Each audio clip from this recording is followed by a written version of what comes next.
Idadi kubwa ya raia wa Lebanon wamekuwa wakikimbia maeneo ya kusini mwa Beirut, hali iliyosababisha msongamano mkubwa wa magari kwenye barabara zinazoondoka eneo hilo. Wakati huo huo, vikosi vya ardhini vya Israel vimeendelea kusonga mbele zaidi ndani ya eneo la kusini mwa Lebanon. Waziri wa mambo ya nje wa Iran, Abbas Araghchi, amesema kwamba Marekani na Israel zinawajibika kwa madhara yatakayotokana na ukiukaji wowote wa makubaliano ya usitishaji wa mapigano.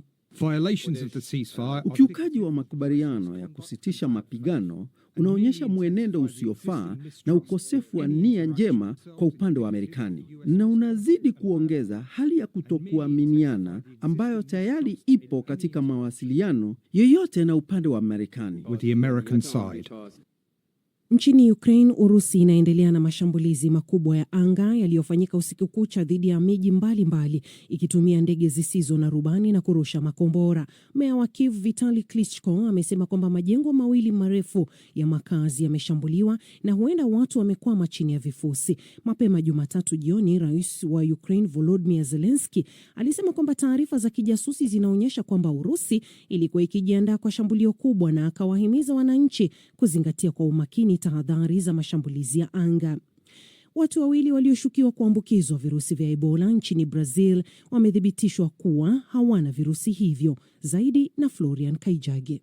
Mamlaka za afya za Sao Paulo zilisema katika taarifa kwamba ugonjwa wa Ebola umeondolewa kama chanzo cha maambukizi kwa mwanaume mwenye umri wa miaka 37 ambaye alikuwa amesafiri kwenda Jamhuri ya Kidemokrasia ya Kongo ambacho ni kitovu cha mlipuko huo. Mgonjwa mwingine mjini Rio de Janeiro ambaye alikuwa amesafiri hivi karibuni kwenda Uganda pia alipatikana hana Ebola baada ya vipimo kuonesha kuwa alikuwa na malaria. Iwapo vipimo hivyo vingebaini maambukizi ya Ebola, hayo yangekuwa maambukizi ya kwanza ya ugonjwa huo kuripotiwa nje ya Afrika tangu mlipuko huo ulipoanza nchini Jamhuri ya Kidemokrasia ya Kongo. Na hatimaye nchini Mexico, walimu wamekabiliana na polisi katika mji mkuu wakati wa mgomo wa kitaifa unaohusu mishahara na mageuzi ya mfumo wa pensheni. Wanachama wa moja ya vyama vikubwa zaidi vya walimu nchini humo wamekuwa wakifanya maandamano kwa wiki kadhaa, na sasa wanatishia kuvuruga siku ya ufunguzi wa kombe la dunia. Shule zitafungwa siku ya kwanza ya kombe la dunia wakati timu ya taifa ya Mexico itakapocheza dhidi ya Afrika Kusini siku 10 zijazo. Hii ni BBC.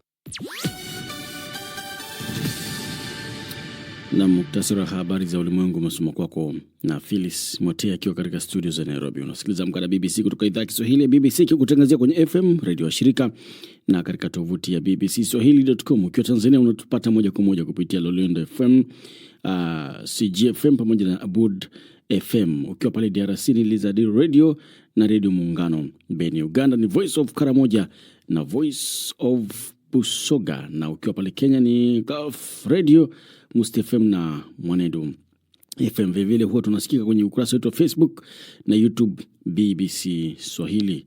Mimi ni David Inkia, karibu. Mapigano yameendelea kuripotiwa kusini mwa Lebanon licha ya tangazo la Rais wa Marekani Donald Trump kwamba Israel na Hezbollah wamekubaliana kusitisha mapigano. Pande zote mbili zinaripotiwa kufanya mashambulizi makali awali, ambapo Lebanon ilisema Hezbollah imekubali mpango wa Marekani wa kusitisha mashambulizi kwa sharti kwamba Israel iairishe mashambulizi yaliyokuwa yamepangwa kufanyika katika maeneo ya kusini mwa Beirut. Zaidi na Phyllis Mote. Waziri Mkuu wa Israel Benjamin Netanyahu alithibitisha makubaliano hayo, lakini akaonya kwamba mashambulizi yataendelea ikiwa Hezbollah itaendelea kurusha makombora au kufanya mashambulizi mengine. Aidha, alisema kwamba Israel itaendelea na operesheni zake za kijeshi ardhini kusini mwa Lebanon.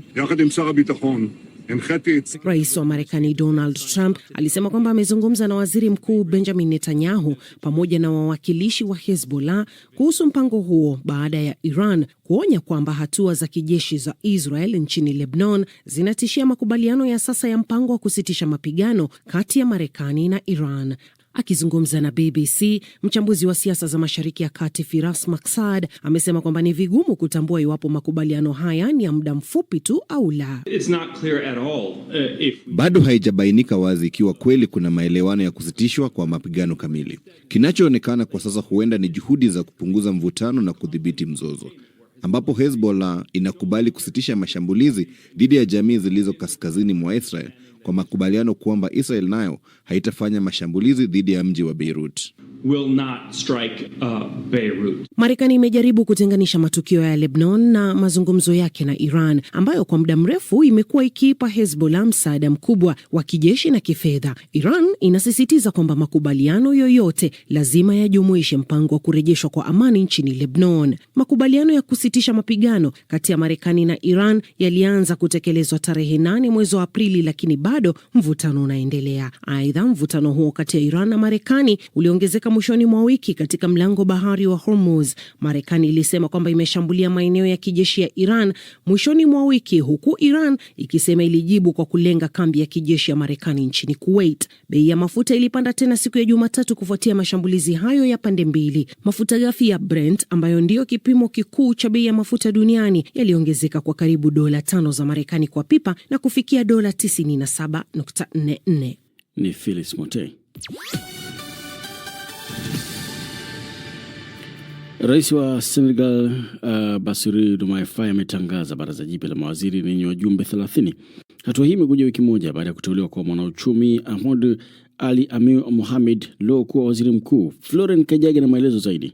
Kwa mujibu wa taarifa iliyotolewa na chama cha PASTEF, kabla ya tangazo hilo hakukuwa na mwanachama yeyote wa chama cha Ousmane Sonko ambaye alipaswa kujumuishwa katika baraza hilo jipya la mawaziri. PASTEF inatangaza kwamba haitashiriki katika serikali ijayo. Chama hicho kinataja kuwepo kwa tofauti kubwa kuhusu nafasi na jukumu la walio wengi katika mpangilio wa mamlaka ya utendaji. Hata hivyo, baadhi ya wanachama wa PASTEF hatimaye walirejeshwa serikalini, akiwemo Dr. Alioune Dione, waziri wa fedha, wa uchumi na waziri wa afya Ibrahim Sae. Tangazo hilo la serikali la Juni mosi linaonekana kuwa mchanganyiko wa mwendelezo na mabadiliko, huku mawaziri kadhaa wakibakia katika nyadhifa zao kutoka serikali ya Sonko, na wakati huo huo viongozi wa zamani wenye uzoefu wakirejea katika uongozi. Senegal inapitia misukosuko ya kisiasa, huku wanasiasa wake wawili maarufu zaidi, Rais Bassirou Diomaye Faye na Spika Ousmane Sonko, wakijihusisha katika mvutano mkubwa wa kisiasa. Ousmane Sonko, ambaye alikuwa waziri mkuu, aliondolewa katika wadhifa huo siku 10 zilizopita kisha akachaguliwa kuwa spika wa bunge la taifa la Senegal. Wadhifa wa Sonko, ambaye alikuwa waziri mkuu kuanzia Aprili 2024 hadi Mei 2026, ulichukuliwa na Ahmadou Ali Amir Mohamed Lo, mwana uchumi mwenye umri wa miaka 60 aliyekuwa afisa wa Benki ya Afrika Magharibi.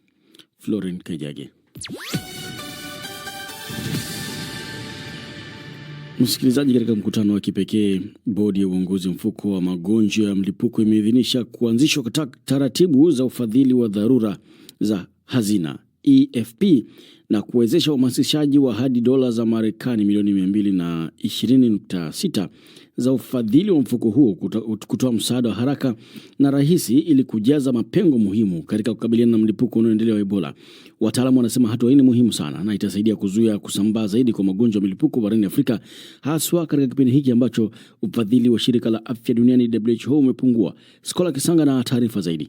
Kutolewa kwa kitita hicho kunafuatia tangazo la shirika la afya duniani WHO la tarehe 17 Mei mwaka huu kutangaza mlipuko wa ugonjwa wa Ebola kuwa dharura ya afya ya umma kimataifa, sambamba na tangazo la kituo cha afya cha kudhibiti na kuzuia magonjwa Afrika CDC. Mlipuko wa sasa wa Ebola unaosababishwa na virusi vya bundibugi unaonekana kuwa usokuwa na chanjo wala tiba. Tayari maambukizi ya Ebola yamesambaa na kuvuka mipaka, jambo ambalo limedhihiri kuwa kunahitajika kuendelea kusimamiwa kuweza kudhibiti kuendelea zaidi kusambaa kwa virusi hivyo. Ufadhili huu unatolewa kulingana na maombi kutoka kwa nchi zinazostahili pamoja na taasisi za kikanda ili kusaidia kukabiliana na dharura ya mlipuko, lakini pia maandalizi na uratibu wa kuvuka mipaka katika nchi zilizoathirika na zilizo katika hatari. Pia fedha hizo zinalenga kuimarisha ufuatiliaji wa wagonjwa, mfumo wa maabara na ustawi wa wafanyakazi wa afya. Hatua hizi zitaongozwa na mpango wa kimkakati wa shirika la afya duniani WHO na ule wa kituo cha kudhibiti na kupambana na magonjwa Afrika CDC, huku vipaumbele na mbinu za utekelezaji vikibainishwa na kuendeshwa na nchi husika pamoja na taasisi za kikanda kulingana na mahitaji na mapungufu yaliyotambuliwa. Kitita hicho cha ufadhili cha dola za Marekani milioni 220.6 pia kitatolewa kulingana na uhitaji wa rasilimali kwenye nchi pamoja na kuharakisha miradi mingine ya afya kwa ajili ya kukabiliana na janga hili. hili. Kifurushi hicho pia kinajumuisha dola za Marekani milioni 175.7 za ufadhili kutoka miradi ya Pandemic Fund ambayo tayari inaendelea ili kuweza kusaidia juhudi za haraka za kukabiliana na mlipuko wa Ebola katika nchi zilizoathirika au zilizo katika hatari ya kuathirika. Nchi hizo ni pamoja na Jamhuri ya Kidemokrasia ya Kongo, Sudan Kusini, Rwanda, Burundi, Tanzania, Zambia, Angola, Kenya na Ethiopia kupitia utekelezaji mpya wa rasilimali zilizopo. Aidha, hadi dola za Marekani milioni 44.9 zitatolewa ili kuongeza juhudi za kuzuia, kujiandaa na kukabiliana na mlipuko wa Ebola katika nchi za Uganda, Afrika ya Kati pamoja na DRC. Ufadhili huo sio tu utasaidia kudhibiti mlipuko wa sasa na kuokoa maisha, bali pia utaimarisha uwezo wa muda mrefu wa kuzuia, kujiandaa na pia kukabiliana na magonjwa ya mlipuko. Namni taarifa yake Skola Kisanga ambayo inatupeleka moja kwa moja viwanjani na Floren Kaijage. FK yupo tayari kabisa kwa habari za michezo. Let's go. Asante sana David. Nkia tuanzie Afrika nchini Morocco ambako hii leo saa 4 usiku Afrika Mashariki utapigwa mchezo wa fainali za mataifa ya Afrika kwa vijana chini ya umri wa miaka 17 kati ya Tanzania na Senegal. Ni mara ya kwanza kwa Tanzania maarufu Serengeti Boys kucheza fainali tangu ilipofuzu kwa mara ya kwanza mwaka 2017 katika fainali zilizofanyika kwa Gabon. Senegal kwa upande wake ni mabingwa wa mashindano hayo mwaka 2023. Tanzania walitinga fainali kwa kuwaondosha Misri kwa mikwaju ya penati, huku Senegal ikifanya vivyo hivyo dhidi ya wenyeji pia mabingwa watetezi Morocco. Usiku wa kuamkia hii leo Misri imefanikiwa kunyakua nafasi ya 3 kwa kuwachapa Morocco 2-0. Nahodha pia meneja wa zamani wa timu ya taifa ya soka ya England Kevin Keegan amefichua kuwa ana saratani ambayo ipo katika hatua ya 4. Hatua ya 4 ni hatua ya juu zaidi ya saratani na inamaanisha ugonjwa huo umeenea katika sehemu nyingine za mwili. Januari mwaka huu familia ya Keegan ilifichua kwamba alikuwa akipambana na saratani baada ya gwiji huyo wa soka wa umri wa miaka 75 kutathminiwa zaidi dalili za tumbo hospitalini. Tangu wakati huo ulimwengu wa kandanda umekuwa pamoja na mwanasoka huyo bora mara 2 wa mwaka wa Ulaya ambaye amekuwa akipatiwa matibabu katika miezi ya hivi karibuni.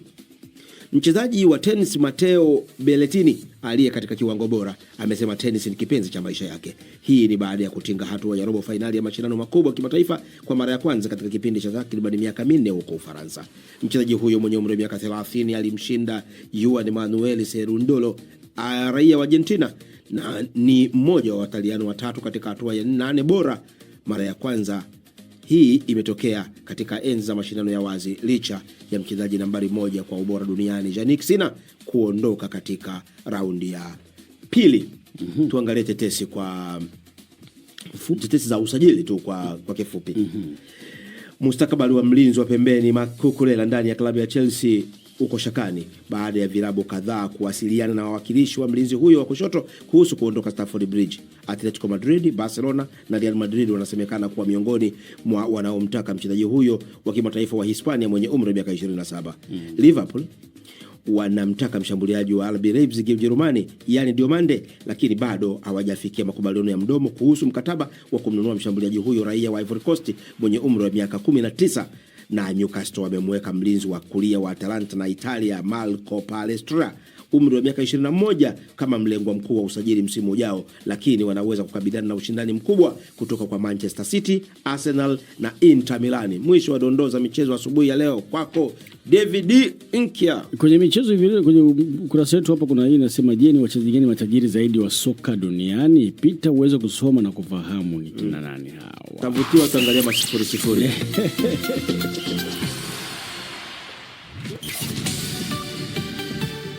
Unaendelea kusikiliza Amka na BBC kutoka idhaa ya Kiswahili ya BBC. Habari kuu asubuhi hii, mapigano yameendelea kuripotiwa kusini mwa Lebanon licha ya tangazo la Rais wa Marekani Donald Trump kwamba Israel na Hezbollah wamekubaliana kusitisha mapigano. Rais wa Senegal Bassirou Diomaye Faye ametangaza baraza jipya la mawaziri wiki moja baada ya kuteuliwa kwa waziri mkuu mpya. Na katika gumzo tunaangazia matukio ya baadhi ya nchi kufunga mipaka yao na DRC kutokana na milipuko wa ugonjwa wa Ebola. Hii ni BBC.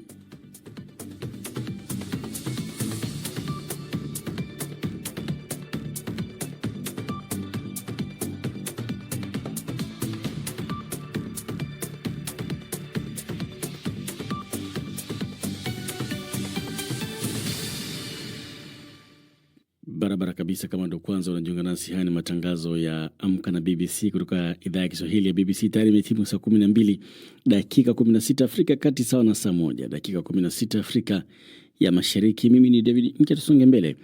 Utafiti nchini Hispania imegundua kwamba sio tu mwili wa mwanamke ambao hubadilika wakati wa ujauzito, lakini pia akili zao. Watafiti wanasema kinachojulikana kama ubongo wa mtoto vile huwa na muunganiko na mishipa ya fahamu ya mama, na hivyo kwa wakati fulani kuleta mabadiliko kwa kile wanachokitenda. Taarifa mwandishi wa BBC wa afya Smitha Mundasad inawasilishwa na Hamid Abubakari. Ujauzito hubadilisha mambo mengi sana karibu kila sehemu ya mwili, lakini si mengi yanayojulikana kuhusu jinsi inavyobadilisha ubongo. Sasa wanasayansi nchini Hispania wamefanya utafiti wa ubongo kwa kuwapiga picha wanawake 127 kabla, baada na wakati wa ujauzito. Tulichogundua katika utafiti huu ni kwamba ubongo wa wanawake hubadilika kwa kiasi kikubwa sana wakati wa ujauzito, na mabadiliko hayo ni ya kipekee. Kwa hivyo ninachokiangalia hapa, kuna tishu nyekundu zenye umuhimu mkubwa wa mfumo wa neva wa ubongo, na pia kuna tishu zinazounganisha ubongo na uti wa mgongo.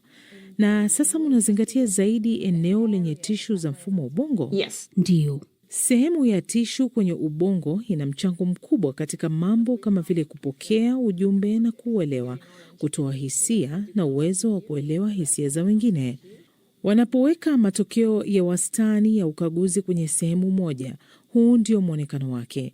Kwa wanawake ambao si wajawazito, tishu nyekundu zenye umuhimu mkubwa wa mfumo wa neva wa ubongo huwa thabiti, lakini kwa wanawake wajawazito, eneo hilo hupungua kwa takriban 5% kabla ya kuanza kurudi tena kama kawaida. Najua inaonekana kama kitu kibaya, lakini sio jambo baya kabisa. Wakati mwingine kwenye ubongo na katika maisha pia, kupungukiwa kwa kiasi kikubwa ni bora.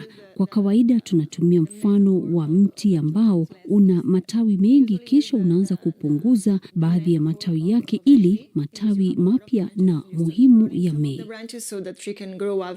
Wanasayansi waligundua kuwa kadri ubongo unavyobadilika kwenye picha hizo, ndivyo wanawake wanavyoshawishika kuripoti utulivu wanaohisi na pia kuwa na mahusiano mazuri na ya karibu na watoto wao.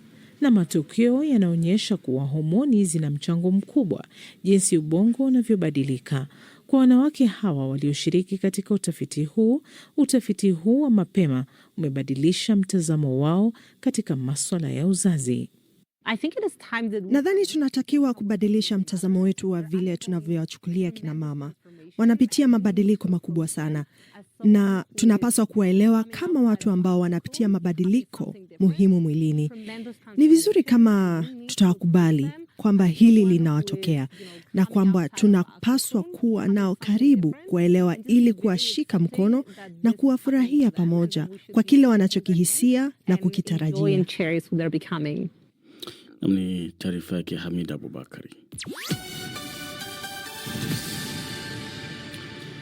Uamuzi wa Uganda kufunga mpaka wake na Jamhuri ya Kidemokrasia ya Kongo kutokana na mlipuko wa ugonjwa wa Ebola una madhara makubwa ya kiuchumi kwa nchi zote mbili za ukanda wa Afrika Mashariki kwa ujumla. Ingawa mizigo ya chakula na bidhaa muhimu imepewa ruhusa maalum ya kuvuka chini ya ukaguzi mkali wa afya, biashara ya kawaida imeathirika kwa kiwango kikubwa. Kufungwa kwa mpaka kunapunguza shughuli hizi na kusababisha upotevu wa ajira za muda na mapato ya kaya nyingi, haswa katika jamii zinazotegemea biashara ya kila siku. Hii ndio mada yetu ya gumzo asubuhi hii, tukiangalia nini cha kufanya ili kutoathiri biashara za mipakani. Kuliangalia hili nimezungumza naye Beatrice Kimaro, huyu ni mtaalamu wa uchumi kutoka Moshi, Tanzania, na kutoka Goma, DRC ni Remi Mbelechi, mkazi wa eneo hilo, anayeanza kuelezea hali ilivyo kwa sasa. Sasa hivi kuna ugumu sana kusema kutoka DRC ili upate kwenda kwenye nchi jirani kufuatana na huu ugonjwa ambao umejitokeza, ambao ni ugonjwa wa Ebola. Yaani hivi kwenda mipakani kuna usumbufu, sio kwamba usumbufu tunaomba hela au nini, ila ni tofauti sasa hivi na gisi ambavyo tulikuwa tumezoea. Unaweza ukavuka ukaenda Burundi kiurahisi ukiwa na vitambulisho vyako, ila sasa hivi inatakiwa kwanza uwe na check up, upite hospitalini, uwe na kibali ambacho kabisa ni maalumu ambacho kinachoonyesha kwamba wewe upo salama salimini na hauna virusi vyovyote vile vya Ebola. Yaani na sasa hivi hawa wachuruzi wa wadogo wadogo na wajasiriamali ni vigumu, ikiwa haiwe wale ambao wanaofanya biashara kutoka Kongo kwenda Rwanda, kutoka Kongo kwenda Burundi, kutoka Kongo kwenda Tanzania, yani inafanya watu maisha yao wawe magumu zaidi kuliko hata zamani. Nije kwako Beatrice, umeona hapo watu wanalalamika kwamba mipaka imefungwa. Unadhani ama unaweza kujiuliza kwa hali ilivyo sasa, urahisishaji wa mambo ulivyo, kufungwa kwa mipaka ina athari kiasi gani? Kwa mtazamo wa kiuchumi, kufungwa kwa mpaka si kusimamisha watu kuvuka tu, ni kusimamisha mzunguko wa biashara, fedha, ajira na hata huduma muhimu za kibinadamu. Na kwa ukanda wetu wa Afrika Mashariki, mipaka kwa mfano kama huo tunaozungumza sasa wa Uganda na DRC, au Kenya Uganda, au Tanzania na Kenya, au Rwanda na DRC yenyewe, hii ni mishipa muhimu sana ya uchumi wa kila siku, na huku ndiko ambapo bidhaa muhimu kama chakula, mafuta, saruji, vinywaji, dawa za binadamu, za viwandani, dawa za mifugo na huduma muhimu zinapita huko. Kwa hiyo nikirejea kwenye hilo swali lako kwamba ni kwa kiasi gani au ni hasara kiasi gani tunapata unapofungwa kwa mpaka, hasara ziko nyingi na ni kubwa, lakini nitaongelea chache kwa ufupi. Moja ni gharama nzima zile za usafirishaji zinapanda. Ukiangalia mfano hayo malori yanasimama kwa muda mrefu, bidhaa zinachelewa, wafanyabiashara wanalipa gharama za ziada za maegesho ya magari, lakini hata madereva wenyewe, uharibifu wa bidhaa na muda ule wanaotumia kule mipakani unakuwa ni mkubwa sana. Lakini athari ya pili ninayoiona ni bei za bidhaa zinapanda, hasa zile bidhaa muhimu za kibinadamu ambazo huwa zinaharibika kama maziwa, samaki, mboga na hata matunda. Na hii inaathiri moja kwa moja mwananchi wa kawaida wa hali ya chini kabisa, ambaye huyu ndio mwathirika namba moja, ukiachilia wale ambao wana uchumi wa kati na uchumi wa juu. Remi, nirejee kwako. Ni biashara gani hasa ambazo zimekuwa zikifanyika katika mipaka hiyo ya DRC ambayo wewe upo na nchi jirani, na athari imekuwa kiasi gani? Ndio, ndugu David, unajua kusema kwamba biashara gani, yani inaweza kuwa vigumu, kwa sababu ukichukulia nchi kama Jamhuri ya Kidemokrasia ya Kongo, hapa mashariki ya Jamhuri ya DRC, yani kila kitu sisi tuna depend au tunanunua kutoka nje. Hiyo kwanza, ndugu yangu, naweza kukwambia juisi, hii juisi tunayokunywa sisi inatoka Tanzania, inakutoka Burundi. Uwe unga, mchele, mkaa unatoka Kongo, iwe nyanya, yani kila kitu, vile vifaa vya muhimu au chakula muhimu kwanza ambacho mwanadamu anahitaji apate, vyote vinatoka nje. Iwe mafuta ya kupikia, vyote vinatoka nje. Sasa hao wajasiriamali ni lazima atoke upande huu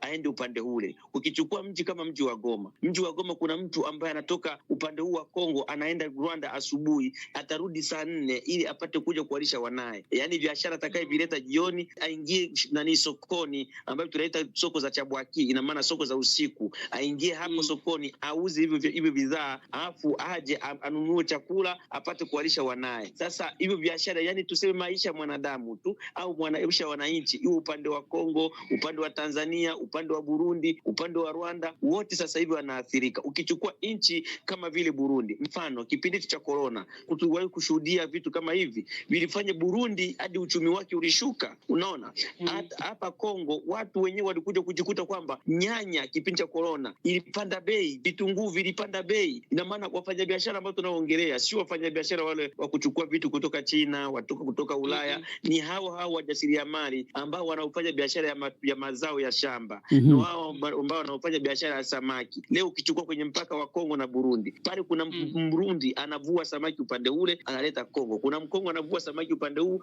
anabeba Burundi. Sasa hivi ni vigumu kwa kuvuka bila kuvuka mpaka bila vitambulisho au bila kuwa na vitambulisho ambavyo vinavyothibitisha kwamba afya yako ni muhimu. Nije kwako Beatrice, biashara za mipakani zinachangia kiasi gani mapato ya nchi husika, hasa upande huu wa Afrika Mashariki na duniani kwa ujumla? Biashara za mipakani ni muhimu sana kwa sababu zinachangia katika maeneo makubwa matatu. Moja, mapato ya serikali, lakini ajira za wananchi na upatikanaji za sokoni.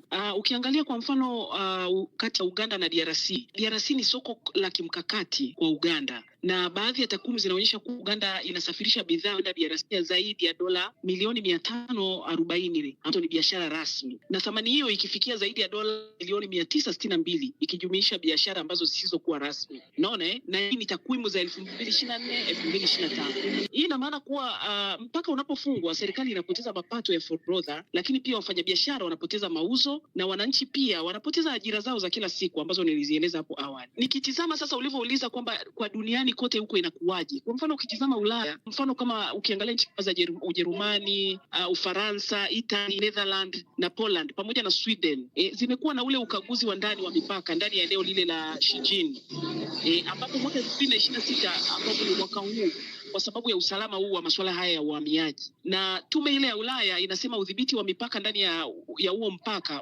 unapaswa kuwa hatua ya mwisho na ya muda ambao ni ya uwiano. Kwa nini? Kwa sababu takwimu za kiuchumi zenyewe zinasema Ulaya inaonyesha kuwa imerejesha ukaguzi wa mipaka kule ndani. Kwa nini? Kwa sababu kunaweza kupunguza mauzo ya bidhaa kati ya hizi nchi ambazo nimezitaja. Remi, hebu tuambie hali ya tahadhari hapo mipakani ipoje kwa ninyi wananchi wa kawaida dhidi ya mlipuko huu wa Ebola? Hali ya tahadhari, na ndio maana mnavyosikia kwamba DRC kuna jamii zingine ambao watu wanakataa kwamba labda ugonjwa upo, ila tunathibitisha ugonjwa upo na kuna madhara kuhusu ugonjwa. Ila tatizo, hali ya tahadhari imewekwa zaidi mipakani kuliko ndani ya nchi. Ukija ukiangalia kama hizi hali za tahadhari za kusema kwamba msipande kwenye daladala watu wengi, kwenye ofisi ukitaka usimsalimie mtu, yani serikali haijawekea maanani kabisa hivyo vitu, na hivyo vitu ndio vingekuwa kwanza vitu vya kwanza vya kuwaonyesha wananchi ndani ya nchi kwamba kweli kuna ugonjwa. Nimalizie na wewe Beatrice, hebu tuambie kwenye hali kama hii ya hatari ya Ebola, nchi zifanye nini sasa ili kulinda uchumi wake haswa maeneo ya mipakani? Wanapaswa kufanya ukaguzi mkali wa afya mipakani bila kufunga mipaka, kwa maana ya kwamba wanatakiwa wahakikishe kwamba wanalinda afya za wananchi, lakini zisiumize hali ya uchumi wa wananchi. Kwa mfano kwa kucheki hivyo masuala hayo ya vipimo, kwa maana ya kupima joto za hao wagonjwa, kuchukua taarifa za wasafiri na mambo yanayofanana na hayo. Lakini hatua ya pili nadhani ni kuweka ile green lines, kwa maana ya kwamba kuwe na njia maalum kwa ajili ya bidhaa muhimu kama chakula, dawa, mafuta, vifaa vya hospitalini na hata bidhaa za viwandani, ili viweze kupita kwa haraka na zisikutane na hii changamoto ya kuzuia mipakani, ili isaidie kupunguza zile upungufu wa bidhaa sokoni au kwa walaji wa mwisho ambao ni wananchi wa kawaida. Namni Beatrice Kimaro.